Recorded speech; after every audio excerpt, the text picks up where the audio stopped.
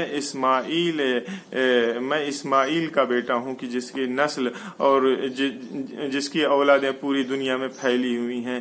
انا ابن ابراہیم خلیل اللہ، میں ابراہیم خلیل کا بیٹا ہوں کہ جس کے لیے آتش نمرود خاموش ہو گئی۔ یہ کہتے ہوئے امام آگ کے درمیان میں پھر رہے تھے، آگ تو خاموش ہو گئی تھی، امام بہت رنجیدہ تھے۔ اگلے دن ایک ملنے والا صحابی امام کا جب امام کے پاس آتا ہے، امام بہت غمزدہ بیٹھے ہوئے تھے، اس نے ہاتھوں کو جوڑ کے پوچھا، فرزند رسول خدا کا شکر ہے کہ آگ تو بجھ گئی، آپ سب لوگ صحیح اور سلامت رہے، کسی کو کوئی نقصان نہیں پہنچا، فرزند رسول آپ اتنا غمزدہ اتنے مغموم کیوں ہیں؟ امام صادق علیہ السلام نے ایک عجیب جملہ کہا، امام تڑپ گئے تھے، کہا تھا کہ تم کو نہیں پتا کل جب آگ کے شعلوں کے درمیان میں بھٹک رہا تھا، میں آگ کے شعلوں کے درمیان جب اپنے قدموں کے ذریعے سے میں چل رہا تھا تو میں نے کیا دیکھا؟ جب آگ ہمارے گھر میں پھیل رہی تھی تو میں نے دیکھا تھا ہمارے گھر کی یہ عورتیں، ہمارے گھر کی یہ خواتین اپنے چھوٹے چھوٹے بچوں کے ساتھ کبھی اس حجرے سے نکل کے دوسرے حجرے میں جاتی تھی، کبھی حجرے سے نکل کے صحن خانہ میں آتی تھی، ایک چیخ و پکار اور شیون کا ماحول تھا۔ فوراً ہی مجھے کربلا اپنے جد مظلوم حسین مظلوم یاد آ گئے۔ جب حسین مظلوم کی شہادت کے بعد جب خیموں میں آگ لگائی گئی تھی تو ایک بیویاں ایک خیمے سے نکل کر کے دوسرے خیمے سے نکل کر کے تیسرے خیمے میں جاتی تھی۔ حمید ابن مسلم کہتا ہے میں نے ایک بیوی کو دیکھا تھا، وہ بار بار ایک خیمے میں جاتی ہے، جب تھوڑی دیر بعد دیکھا کہ وہ اپنی پشت کے اوپر ایک کسی جوان کو لادے ہوئے باہر نکلی۔ جب میں نے پتا چلا یہ کوئی اور نہیں تھا، حسین کا بیٹا علی ابن الحسین زین العابدین تھا، جو بخار کے عالم میں خیمے میں تھا۔ خیام حسینی جل گئے تھے، کوئی نہ تھا جو ان آل رسول کی مدد کرتا۔ ہاں گھڑ سوار آئے تھے، کوئی تماچے مار رہا تھا، کوئی چادر سر سے چھین رہا تھا، کوئی اذیتیں پہنچا رہا تھا۔ سکینہ تھی جو مقتل کی طرف بھاگ رہی تھی، اے بابا ہمیں بچا لو، چچا عباس ہمیں بچا لو۔ وَسَيَعْلَمُ الَّذِينَ ظَلَمُوا أَيُّ مُنقَلِبٍ يَنقَلِبُونَ إِنَّا لِلَّهِ وَإِنَّا إِلَيْهِ راجعون۔ پروردگار تجھے قسم ہے امام صادق علیہ السلام کی، اس مختصر سے عبادت ذکر توسل کو قبول فرما۔ خدایا بحق امام صادق علیہ السلام ہم تمام لوگوں کو اس دین کے اوپر ثابت قدم رکھے۔ اے میرے مالک امام صادق علیہ السلام کے صدقے میں یہ وبا بیماری جو پھیلی ہوئی، اللہ اس وبا بیماری کو دور فرما۔ اے میرے مالک، اے میرے پروردگار، اے میرے اللہ جو بہت سارے افراد ہمارے درمیان موجود نہیں ہیں ان دنوں میں جب سے یہ سب بیماری شروع ہوئی، اللہ ان تمام لوگوں کی مغفرت فرما۔ اے میرے مالک اعلیٰ علیین میں انہیں جگہ عطا فرما۔ خدایا بہت سارے افراد مریض ہیں، اللہ ان تمام لوگوں کو شفا کامل عاجل عنایت فرما۔ اے میرے مالک امام زمانہ علیہ السلام کے ظہور میں تعجیل فرما، ہمیں ان کے اعوان و انصار میں شمار فرما۔ السلام علیکم ورحمۃ اللہ۔